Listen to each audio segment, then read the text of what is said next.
একেবারে প্রত্যেক মাহফিলে আমি দেখছি তার, এই যে আমি যখনই এসে বসছি আমার নজরে প্রথম সামনে ওই ছেলেটা পড়তো।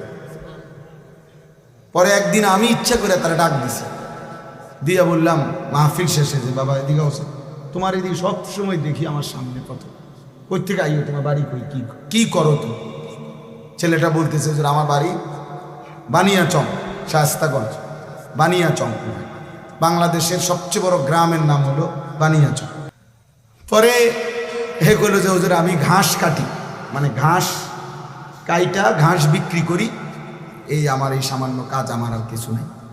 তাই বললাম তুমি সব মাহফিলে আসো কেমনে, তাহলে ঘাস কাটো সারাদিনে কষ্ট করে, এই গাড়ি ভাড়াটা কেমনে পাও?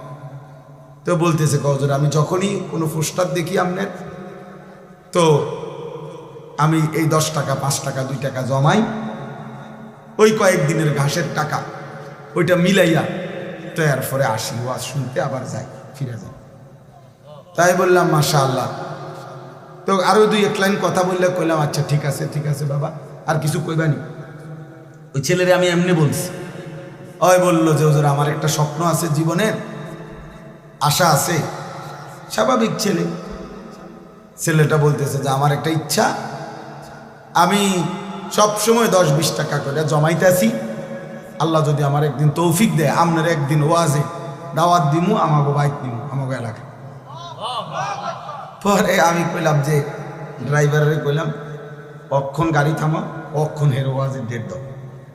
পরে নিজে ডেট দেখা, পরে আমি বললাম ধরো তোমার ডেট দিলাম আর সাঁদাও দিলাম, মানে মাহফিলের বাবদ আমি আমার থেকে কিছু টাকা, যত টাকাই হোক দিছি আমি, দিয়া বলছি ধরো দিলাম, আর হাদিয়া ওয়াজের টেহা লাগতো না কিছুই, ধরো আমি তোমার আরো দিব, আরো টাকা, অসুবিধা নাই, আর তুমি ওয়াজের আয়োজন করো, ওয়াজ হোক জিডেই হোক, তোমার ঘরে হোক উডানে হোক, আমি যাবো।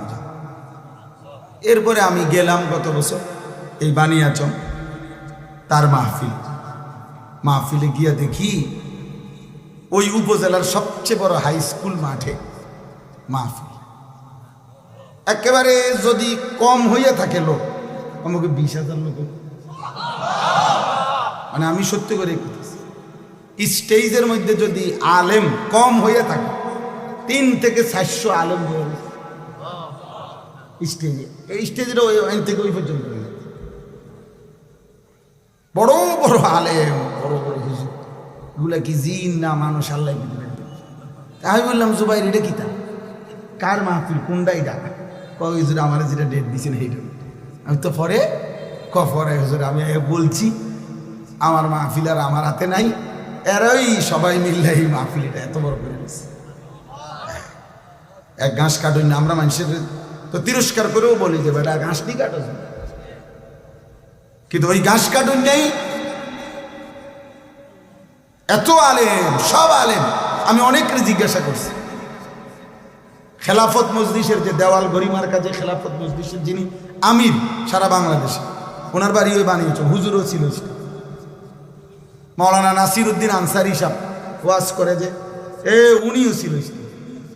আমি বললাম তো আপনারা আমরা আসলে চাইতে আইছি কারবারটা, যে তার দাওয়াতে আইলেন কেমন? তা এই জন্য বলার উদ্দেশ্য হইটা, প্রিয় ভাই, কিশোর নওজোয়ান সোহবত সান্নিধ্য, এই আসা যাওয়া নজর, এর বরকত আছে, এর বরকত আছে। 2-4 লাইন পণ্ডিতি কথা আমরা সবাই জানি ভাইয়া, তোমরাও জানো, কিন্তু জিন্দিগিটা পরিবর্তন হওয়া দরকার। মালুমাত আছে অনেকের, ইলম নাই সবার, অর্থাৎ কিছু বিষয় জানে এটা সবাই, কিন্তু আমলের সাথে এলেম বলা হয় যা আমলে পরিণত হয়। এজন্য উর্দু কিতাবে আমি পড়ছি, বুজুর্গানে দ্বীন বলে কোরআন হচ্ছে ইলম, মুহাম্মদ আরবি সাল্লাল্লাহু আলাইহি সাল্লামের একটা সুন্নাত হচ্ছে আমল। অর্থাৎ কোরআন যা বলতে চায়, যা শুনাইতে চায়, যেভাবে গড়তে চায়, আল্লাহ তাআলা যা চেয়েছেন তার বান্দার কাছ থেকে, মুহাম্মদ আরবি সাল্লাল্লাহু আলাইহি সাল্লামের জিন্দেগি তার পুরা প্র্যাকটিক্যাল নমুনা। এটা এজন্য দোস্ত, সবার কাছে আজকে একটাই ছোট্ট নসিহত, প্রত্যেকেই কোনো না কোনো আলেমের সাথে, আল্লাহওয়ালা মুত্তাকি আলেমের সাথে সম্পর্ক করে। যুবক হোক, বৃদ্ধ হোক, হুজুর হোক, পাবলিক হোক, শাইখুল হাদিস হোক, শাইখুল মাশায়েখ হোক, কোন আল্লাহওয়ালার সুহবত থেকে কেউই মুস্তাগনি, অমুখাপেক্ষী হওয়ার সুযোগ নেই। এটা উচিত। তাহলে কাজে বরকত হয়, খেদমতে বরকত হয়, ইলমে আমলে বরকত হয়, জিন্দেগিটা আখিরাতওয়ালা হয়, আখিরাতওয়ালা হয়। কোরআনুল কারীমের মধ্যে আছে, আল্লাহ তাআলা বলছেন, আল আখিল্লাউ ইয়াওমাইদিন বা'দুহুম লিবা'দিন আদুউন ইল্লাল মুত্তাকিন।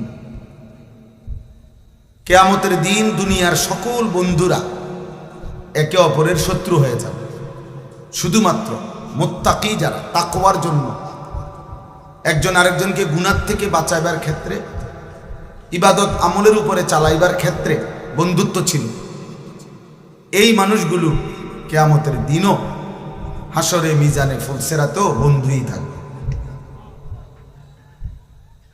কোরআন শরীফের আয়াত। কোরআনুল কারীমের মধ্যে আছে, আল্লাহ তাআলা বলছেন, অসৎ বন্ধুর কারণে, চরিত্রহীন বন্ধুর কারণে, নাফরমান বন্ধুর কারণে মানুষ হাসরের ময়দানে নিজের আঙ্গুল আফসুস করতে করতে দাঁত দিয়া কামড়াইতে থাকে। ইয়াউমা ইয়াআদ্দু যালিমু আলা ইয়াদাইহি। আল্লাহ বলেন, নাফরমান পাপী নিজের দাঁত দিয়ে আঙ্গুল কামড়াবে আর আফসুস করবে। কি করবে? বলবে, ইয়া লাইতানি লাম আত্তাখিজ ফুলানান খলিলা। হায় আফসুস, আমি যদি ওই অসৎ লোকটাকে বন্ধু না বানাইতাম, যে সকাল থেকে এত লম্বা সময় তার সাথে চললাম, অথচ সে একবারও বলল না যে দোস্ত আমরা দুজনেই মুসলমান, চলো না আমরা নামাজ পড়ি, একবারও মুখ দিয়ে আসবো। তাইলে এই অসৎ চরিত্রহীন বন্ধুর কারণে নাফরমান পাপী আঙ্গুল দাঁত দিয়া কামড়াবে, অসৎ সঙ্গ। ইকমালুস সিয়াম কিতাবের মধ্যে আছে, এই সোহবত, সান্নিধ্য, কোনো জায়গার মধ্যে যদি পায়খানা লাগে, একটু পায়খানাই লাগছে কোনখান থেকে, এটা দুর্গন্ধ শুধু ওই জায়গাটাতে না, বরং বাতাসের মধ্যে পর্যন্ত দুর্গন্ধ ছড়িয়ে যায়, ফলে অন্য মানুষ নাকে লাগে দুর্গন্ধ। মানুষ তখন বলে, কি রে এখানে কোথাও দুর্গন্ধ? বোঝা গেল দুর্গন্ধ এটা বাতাসকে পর্যন্ত পরিবর্তন করে ফেলছে। আবার কোথাও আতর থাকলে আতরের এই সুঘ্রাণ বাতাসের মধ্যে পর্যন্ত ছড়িয়ে পড়ে, ফলে মানুষের নাকে লাগে আতরের ঘ্রাণ নাকে লাগে, অথচ এইটা কোনো তার নাকে লাগায় না, এটা বাতাসের থেকে তার নাকে লাগছে। এই জন্য সোহবত, সান্নিধ্য, ভালো কিংবা মন্দ, এটা আবহাওয়ার মধ্যে পর্যন্ত আসর করে, প্রভাব বিস্তার করে। এই জন্য দোস্ত, এটা খুব জরুরি, সান্নিধ্য, আল্লাহওয়ালাদের সোহবত, নেককার মানুষের সান্নিধ্য। আমাদের খুলনার হজরত, বাংলাদেশের একজন বড় বুজুর্গ, হজরত মৌলানা মুফতি নুরুল আমিন সাহেব, করাচি হজরত কুতবে আলম আরিফ বিল্লাহ হজরত মৌলানা শাহ হাকিম মোহাম্মদ আখতার রহমতুল্লাহ আলাই, উনার খলিফা। হজরত বলছেন, প্রত্যেকটা মুসলমানের উচিত কমপক্ষে নিজ নিজ মহল্লা ইমাম, মুয়াজ্জিন, যারা সত্যিকার তাকওয়ার সাথে আল্লাহর ঘরের খেদমত করে, নিঃসন্দেহে তারা আল্লাহওয়ালা। হযরত বলেন, ওই মহল্লার মানুষের উচিত ওনাদের সাথে হলেও ওনাদের সান্নিধ্য, সোহবত, সাহচর্য গ্রহণ করা, ওনাদের কাছে হলেও কিছুক্ষণ বসা। হোক তিনি ইমাম, সব হুজুর রে, সব আলেম রে, সব বক্তারে সবাই চিনতে হবে সারা বাংলাদেশ, এটা কোনো জরুরি। এটা কোনো জনপ্রিয়তা একটি ধোঁকা, জনপ্রিয়তা একদমই ধোঁকা। জনপ্রিয়তা ইতিপূর্বে অনেকের ছিল, এখন নাই। এখন যাদের আছে তাদেরও কয়দিন পরে থাকবে। অতএব জনপ্রিয়তা কিছুই, জনপ্রিয়তার দ্বারা বক্তারও ফায়দা হয় না, শ্রোতারও ফায়দা। আমারে মনে করেন 1 কোটি মানুষ চিনে, তো আমার কবরের আযাব মাফ তো আর কি লাভ? তা আমার জনপ্রিয়তা দিয়ে কি, আমার সবাই চিনছে তো বুঝলাম, তারপরে 10 কোটি মানুষ চিনলে আমার কবরের আযাব মাফ, তো লাভ হলো কি? তা আমি আর এই জনপ্রিয়তা দিয়ে কি করবো? ঘাস কাটবো?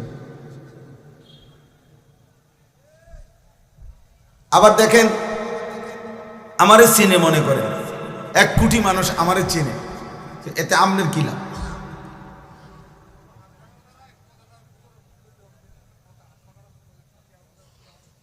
বুঝছেন? ঠিক আছে, মাশাআল্লাহ, জাযাকাল্লাহ।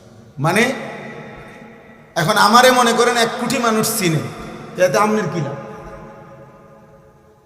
চিনে আমারে না, তো আমনে লাফান কি?